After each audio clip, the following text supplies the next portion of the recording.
Hey, lovely people out there, welcome to my YouTube channel and thanks for clicking on this video.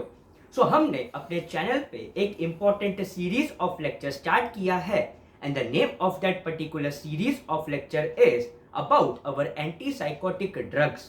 Now, in our previous two video lecture, we started with a very basic concept of our basic disease that is known as the schizophrenia.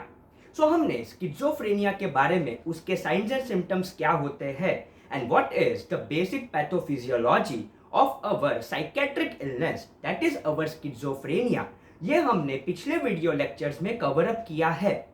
Then we started on with our typical antipsychotic drugs and हमने वहां पे देखा था what is the mechanism of action of our typical antipsychotic agents.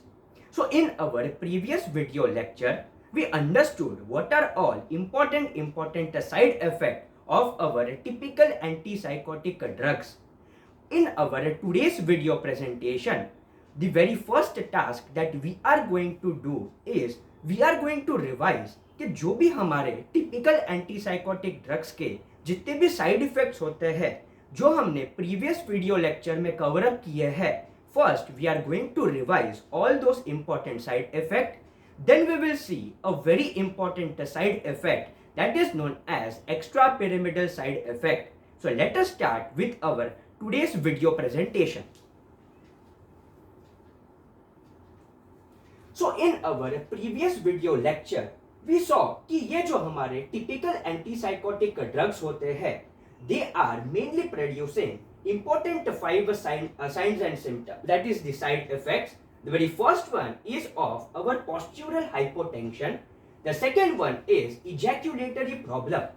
Now ये जो side effect होता है of our postural hypotension and ejaculatory problem, that is mainly because of blockage of our alpha adrenergic receptor. Then the third important side effect is of forgetfulness and confusion and urinary retention as well as constipation हो सकता है patient में. And this two important side effect is mainly because of muscarinic receptor blockage. Now fifth important side effect जो हमने पिछले video lecture में cover up किया था, that was this drugs they promote the sedation. Now the question is why? Because ये जो drugs होते हैं they are going to block our H1 receptor and ये जो H1 receptor होता है that is our histamine वाला receptor. So whenever we are blocking our H1 receptor, this blockage of H1 receptor is going to produce the side effect that is known as the sedation.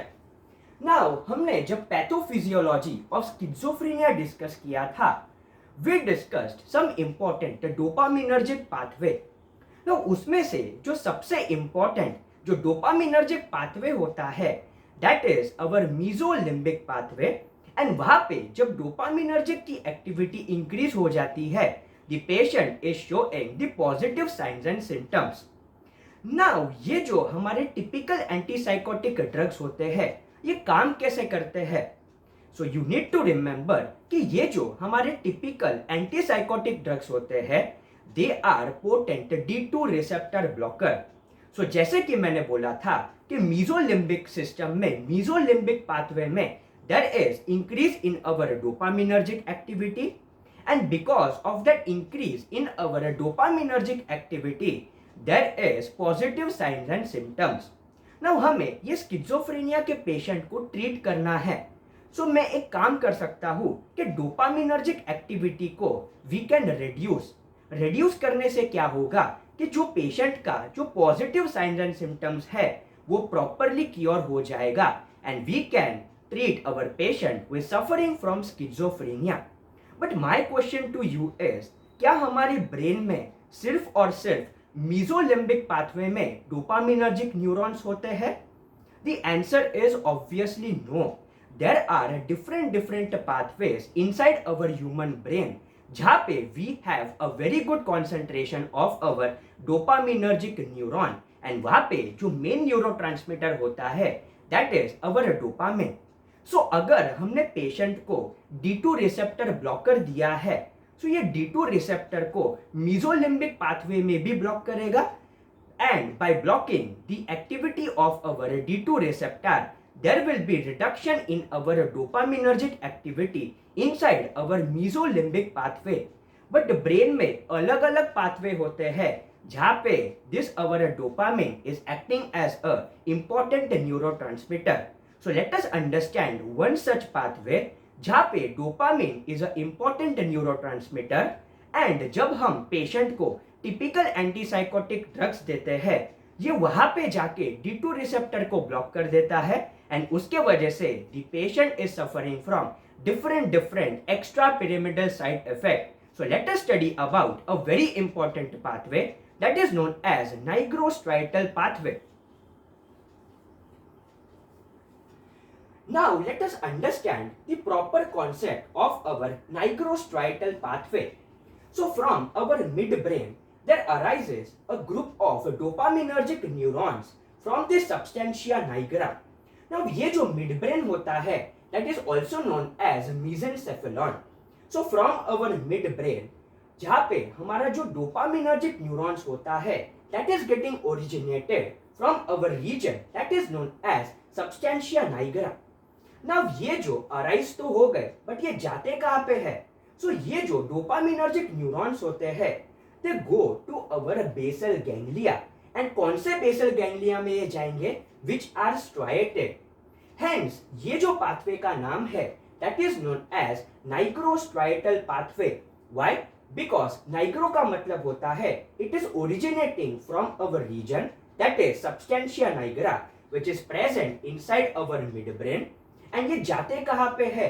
ये ऐसे जगह पे जाते हैं inside our basal ganglia which are striated. Hence ये जो pathway होता है that is known as nigrostriatal pathway. Now ये जो pathway होता है it forms a very important part of our extrapyramidal system. Now let us see a diagrammatic representation. So as you can see on your screen, यहाँ पे ये जो yellow colour का आपको पाथवे दिख रहा है that is our nigrostriatal pathway. So this SN stands for substantia nigra. यहाँ से there will be origination of our dopaminergic neuron, and ये जो dopaminergic neuron होते हैं then it will go to our basal ganglia, and basal ganglia में वैसे regions में जाएंगे which are striated. Hence this particular pathway is known as nigrostriatal pathway. Now यहाँ पे ये जो last point लिखा है that ये जो pathway होता है it is a very important part of our extrapyramidal system. Now understand this point. So जो हमारा motor system होता है we categorize that our motor system into two important systems. The very first one is known as pyramidal pathway, and the second one is known as extrapyramidal pathway. Now ये जो pyramidal pathway होता है it is mainly controlling our voluntary movement, and ये जो extrapyramidal जो pathway होता है that is controlling our involuntary movement. And ये जो involuntary movement का जो headquarter होता है that is our basal ganglia. So let us see कि basal ganglia को proper function करने के लिए two important balances की जरूरत होती है. So let us see that particular concept. So for the normal functioning of our basal ganglia, there has to be a perfect balance of a dopamine as well as our acetylcholine. So here you can see कि this is a kind of a weight जहाँ पे ये जो dopamine की activity है that should function, or we can say for the normal functioning of the basal ganglia there should be a equal concentration of our dopamine as well as our acetylcholine. Now just think कि हमने एक particular patient है वो is suffering from schizophrenia, उस patient में हमने typical antipsychotic drug दिया है. नाउ वी नो कि ये जो टिपिकल एंटीसाइकोटिक ड्रग्स होते हैं they are going to block our D2 dopaminergic receptor. So can I say there will be decrease in our dopamine activity. Why? Because जो भी dopamine present होगा that is not going to work on its receptor. So ultimately अगर dopamine काम ही नहीं करेगा सो can I say कि जो डोपामिनर्जिक एक्टिविटी है in our basal ganglia that will get reduced. And अगर डोपामिन की एक्टिविटी अगर कम हो रही है, so can I say there is unopposed increase in our acetylcholine P activity. So when we give the patient typical antipsychotic drugs, there will be decrease in the dopaminergic activity and there will be increase in our cholinergic activity. Now looking at this figure, can I say there is the imbalance between the levels of our dopamine and the levels of our acetylcholine? The answer is yes. And ये जो imbalance होता है, इसके वजह से there will be a severe motor side effect and such side effects are known as extrapyramidal side effect, जिसको हम short form में EPSE बोलते हैं. Now ये जो extrapyramidal side effects होते हैं, they are very common with our typical antipsychotic drugs. Now why it is very common with our typical antipsychotic drugs? So हमें यह पता है कि जो हमारे typical antipsychotic drugs होते हैं, उसका जो main action होता है, that is they are potent D2 receptor blocker. On the contrary, atypical में ये जो एक्स्ट्रा पिरामिडल साइड इफेक्ट होते हैं वो इतने ज्यादा कॉमन क्यों नहीं होते हैं? द आंसर इज जो हमारा एटिपिकल एंटीसाइकोटिक ड्रग्स वाला जो ग्रुप होता है that is loosely binding with our dopaminergic receptor and ये जो हमारे टिपिकल एंटीसाइकोटिक एजेंट्स होते हैं they are strongly binding to our dopaminergic receptor and कोई भी ड्रग अगर बहुत ज्यादा स्ट्रांगली बाइंड करता है towards our receptor, it is having a greater potency to reduce the dopaminergic activity, so there will be greater imbalance in our basal ganglia and उसके वजह से जो imbalance create हुआ है उसके वजह से the patient is going to have the extramyramidal side effects. So now let us see कि what are all these important extrapyramidal side effects. So the very first important extrapyramidal side effect is of dystonia. Now ये जो dystonia होता है ये कब arise होता है? So this dystonia is seen in the patient within few hours of giving the drugs. And ये जो होता है what is this dystonia? Dystonia is a state of abnormal muscle tone resulting in muscular spasm and abnormal posture. I will show you the image of a patient who is having this dystonia. So as you can see on your screen, यहाँ पे जो patient है, let us read the definition once again and we will relate this particular definition with that image. So in the dystonia, there is abnormal muscle tone. So as you can see, कि यहाँ पे the person is having the abnormal muscle tone and also जो person का जो posture है, वो काफी ज़्यादा abnormal है. So, a dystonia is a state of abnormal muscle tone resulting in muscular spasm and abnormal posture. So, all these characteristics are very evident in this particular image and this, my dear friend, is known as a dystonia. Now, ये जो dystonia होता है, ये किसके कारण होता है? So, this is because of potent blocking of our dopaminergic receptor. Now when I say this is because the potent blocking of dopaminergic receptor, इसका मतलब क्या हुआ? Dopamine की activity, if I say a particular drug is very potently acting on our dopaminergic system, can I say कि वो drug की capability है to reduce the dopaminergic activity? So ये जो dystonia वाले जो symptoms होते हैं, that is because of very well decrease in our dopamine activity and अगर बहुत ज़्यादा dopamine की activity अगर कम होती है that is unopposed acetylcholine की activity and because of all this imbalance the person is having the very first extrapyramidal side effect that is known as a dystonia. Now let us see the next important extrapyramidal side effect. The second important extrapyramidal side effect is of akinesia. Now ये जो akinesia होता है, the patient develops Parkinson-like syndrome within few days to few weeks Now the question is, Parkinson में क्या होता है? Parkinson में होता ये है कि जो हमने आज जो इम्पोर्टेंट पाथवे पढ़ा है, and that particular pathway was about our नाइग्रोस्ट्राइटल pathway. Parkinson में क्या होता है, जो नाइग्रोस्ट्राइटल पाथवे है वो डीजनरेट होना स्टार्ट होता है.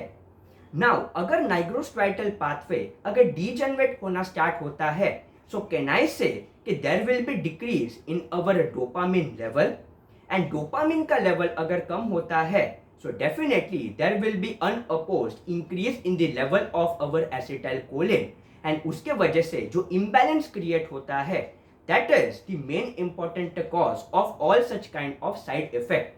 Now coming back कि ये जो पार्किंसन होता है उसमें we need to understand the three important characteristics of the patient who is suffering from Parkinsonism. So when a patient is suffering from Parkinson disease, there are three important characteristic features of such kind of patient. The first one is known as akinesia, the second one is known as rigidity, and the third one is known as tremors. So these are the typical characteristics of the patient who is suffering from Parkinson. But the question is कि ये जो akinesia होता है इसका मतलब क्या होता है? akinesia का मतलब होता है difficulty in initiating the purposeful movement, यानी कि ये जो पेशेंट होते हैं इनके पास विल पावर होती है. ये अगर for example if a person is suffering from such kind of side effect, वो पर्सन सोच पाता है कि मेरे को चलना है, but he is not able to initiate that particular movement. So इसीलिए यहाँ पे लिखा है दैट द पर्सन जो akinesia से सफर कर रहा है, akinesia is difficulty in initiating the purposeful movement. Then ये जो पर्सन होते हैं, that person is having a mask like face. No mask like face का क्या मतलब होता है? मास्क लाइक फेस का मतलब होता है इमोशनल फ्लैटनिंग, यानी कि ये जो पेशेंट्स होते हैं इनके चेहरे पे कोई इमोशन होते ही नहीं है. There is one emotion that is common, that is known as the mask-like face, and इसको ही हम emotional flattening बोलते हैं. Now ये जो akinesia होता है ये क्यों होता है?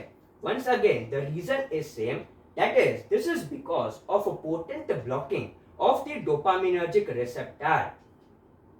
Now let us move on to our third important extrapyramidal side effect, that is known as akathisia. Now ये जो akathisia होता है that is characterized by motor restlessness. Now ये कब appear होता है? So usually it appears within few weeks to few months. Now इसमें होता क्या है कि people keep moving their legs, body and arms. In short, it is characterized by our motor restlessness. यानी कि ये जो patients होते हैं वो एक जगह पे properly बैठ नहीं पाते हैं, एंड अगर ये एक जगह पे प्रॉपरली अगर बैठ भी गए, so they will keep moving their hands, they will keep behaving abnormally, ये लोग पैर हिलाते रहेंगे etcetera. In short this particular people they have a common characteristic that is of motor restlessness. Now ये जो akathisia होता है ये क्यों होता है? Once again the reason is same, it is because of potent D2 receptor blocker. Now ये जो सारे के सारे जो हम extra pyramidal side effect discuss कर रहे हैं, क्या ये सभी के सभी पेशेंट में दिखते हैं? The answer is no. इसमें से कुछ पेशेंट को akathisia हो सकता है, कुछ patient can suffer from akinesia, and कुछ पर्सन डिस्टोनिया शो कर सकते हैं. So all this extra pyramidal side effect it depends on person to person. Now let us move on to our next important extra pyramidal side effect. The next important extrapyramidal side effect is of tardive dyskinesia. Now tardive का मतलब होता है बहुत ज्यादा late, यानी कि जब ये पेशेंट जो स्किज़ोफ्रेनिया से सफर कर रहा है ये बहुत लंबे समय तक जब मेडिकेशन लेता है, at that time the person can develop, there is a strong possibility of person developing tardive dyskinesia. So it usually takes months to years. Now ये जो टार्डिव डिस्काइनेसिया होता है इसकी पैथोफिजियोलॉजी उल्टी है. It is because of increase in the dopaminergic activity. Now ये जो tardive dyskinesia होता है, it is characterized by involuntary oral facial movement. For example, patient जो होते हैं वो abnormally अपने jaw को move कर सकते हैं. Then there can be lip smacking. There can be flying movement of the tongue. So tardive dyskinesia is characterized by involuntary oral facial movement. तो आपका क्वेश्चन ये हो सकता है कि हम पेशेंट को दे रहे हैं टिपिकल एंटीसाइकोटिक ड्रग. तो typical antipsychotic drugs they will decrease the dopaminergic activity. But why यहाँ पे ऐसा क्यों लिखा है कि it is because of increase in the dopaminergic activity? The answer to this is there is a very important concept that is known as receptor super sensitivity. Now ये क्या होता है? So when the receptors are blocked for a very long, they become super sensitive. यानी कि even the small amount of dopamine can overstimulate the receptor and it will show the abnormal side effect. Even ये जो expression होता है, जो हमारे dopamine के receptors होते हैं, उसका जो एक्सपोजर होता है, उसका जो एक्सप्रेशन होता है ऑन अवर सरफेस, वो भी इंक्रीज हो जाता है. If you are not getting this particular point, I will give you a example. Let's suppose आपको बांध के रखा है एंड आपके सामने आपका जो फेवरेट फूड है, राइट फ्रॉम स्वीट, जो भी आपको चाइनीज पसंद है, पंजाबी पसंद है, वो आपके सामने रखा है, बट आपको बांध के रखा है. So do you think that you can consume that food? The answer is no. So ऐसे ही आपको बहुत दिनों तक आपको बांध के रखा है एंड आपके सामने आपका फेवरेट फूड रखा है. नाउ जस्ट इमेजिन, जब आपको छोड़ देंगे, so how you will react? आप एकदम पागलों की तरह रिएक्ट करोगे and you will eat that particular food abnormally. Same thing is happening with our receptor. जब हम रिसेप्टर को बहुत लंबे समय तक ब्लॉक करके रखते हैं, वो रिसेप्टर ओवर स्टिम्युलेट होने की संभावना उसमें होती है. That means they are showing the effect of our receptor supersensitivity. यानी कि अगर थोड़ा सा भी डोपामिन ये रिसेप्टर पे जाता है, ये रिसेप्टर बहुत ज्यादा स्टिम्युलेट हो जाते हैं and it will show the abnormal side effect. Even जो हमारी ह्यूमन बॉडी होती है, वो अलग अलग और भी ज्यादा डोपामिनर्जिक रिसेप्टर बनाती है सो दैट उसका जो एक्सप्रेशन है ऑन द सरफेस वो बढ़े. And because of increase in our dopamine receptor on the surface, definitely there will be increase in the activity of our dopamine. So इसीलिए ये जो tardive dyskinesia होता है, that is because of receptor supersensitivity, क्योंकि हम बहुत लंबे समय तक रिसेप्टर को ब्लॉक करके रख रहे हैं एंड जैसे ही थोड़ा सा भी डोपामिन ये रिसेप्टर पे काम करने लगा, so it will stimulate that particular receptor a lot and the person is going to suffer from tardive dyskinesia. Now let us understand few important logics. Now the very first important point that we need to understand is कि हमने अभी तक 4 important extra pyramidal side effect के बारे में पढ़ लिया है. उसमें से जो पहले 3 थे, that was of dystonia, akinesia and akathisia. This was basically due to decrease in the dopaminergic activity. And जो हमने अभी पढ़ा, that was of tardive dyskinesia, that was because of increase in the dopamine activity. Now let us say कि हमने जो drug का dose है वो इंक्रीज कर दिया है. So what will be the effect? We will first discuss कि उसका जो इफेक्ट है वो फर्स्ट 3 EPS में क्या होगा. So let's suppose कि हमने जो ड्रग का डोज है वो हमने इंक्रीज कर दिया. Now definitely अगर हम ड्रग का डोज अगर इंक्रीज कर देंगे, so can I say more D2 receptors will get blocked? And अगर ज्यादा D2 receptor अगर ब्लॉक हो रहे हैं, so definitely there will be further decrease in the dopamine activity. And ये जो सारे के सारे extrapyramidal side effects थे, they were because of decrease in the dopaminergic activity. So if a patient is on a treatment and that patient is developing such kind of extrapyramidal side effect, वहाँ पे आपको जो drug का dose है वो बढ़ाना नहीं है. क्यों बढ़ाना नहीं है? बिकॉज अगर आपने ड्रग का डोज इंक्रीज किया, there will be further more decrease in the dopamine activity, and ये जो 3 एक्स्ट्रा पिरामिडल साइड इफेक्ट है वो और भी ज्यादा सीवियर हो जाएंगे by increasing the dose. On the other hand आप क्या कर सकते हो कि हम ड्रग के डोज को डिक्रीज कर सकते हैं। वाई? बिकॉज अगर हमने ड्रग के डोज को डिक्रीज कर दिया, सो कैन आई से जो हमारे D2 रिसेप्टर है वो कम ब्लॉक होंगे। अगर हमारे D2 रिसेप्टर अगर कम ब्लॉक होंगे, सो can I say there will be relatively less decrease in the dopamine activity. That means in short थोड़ी बहुत डोपामिन की एक्टिविटी यहाँ पे बढ़ेगी। एंड वी नो कि अगर डोपामिन की एक्टिविटी थोड़ी सी भी बढ़ी, there will be a relief in all such kind of extrapyramidal side effect, that is of dystonia, akinesia and akathisia. Now इसका सेम अपोजिट होता है in the patient who is suffering from tardive dyskinesia. Tardive dyskinesia क्यों हो रहा था? Because there was increase in the dopaminergic activity. So let us say कि अगर एक पेशेंट है, that patient has developed tardive dyskinesia, and उस patient में अगर हम ड्रग के डोज को डिक्रीज करते हैं तो उस पे उसका क्या इफेक्ट आएगा? सो अगर हमने ड्रग के डोज को डिक्रीज किया, सो can I say there will be less receptors will be blocked. अगर कम रिसेप्टर ब्लॉक हो रहे हैं, so definitely there will be increase in the dopamine activity. Why? Because ये जो टार्डिव डिस्काइनेसिया होता है वहां पे जो रिसेप्टर्स होते हैं वो सुपर सेंसिटिव हो जाते हैं। सो अगर लेस रिसेप्टर अगर ब्लॉक हो रहे हैं, that means can I say कि ये जो डोपामिन है that is having a chance to work more on our dopaminergic receptor. And as I said कि there is a concept of super sensitivity. So थोड़ा भी अगर डोपामिन रिसेप्टर पे जाएगा, उसको स्टिम्युलेट करेगा, सो हमारा जो रिसेप्टर है वो बहुत ज्यादा स्टिम्युलेट हो जाएगा। एंड ऊपर से whenever there is a blockage of our dopaminergic receptor, there will be increase in the expression of our new dopaminergic receptor. So वहाँ पे there will be increase in our dopaminergic activity and it will aggravate the condition of the patient, यानी कि tardive dyskinesia और ज्यादा बढ़ जाएगा। Now इसका opposite, अगर हमने डोज को इंक्रीज कर दिया तब क्या होगा?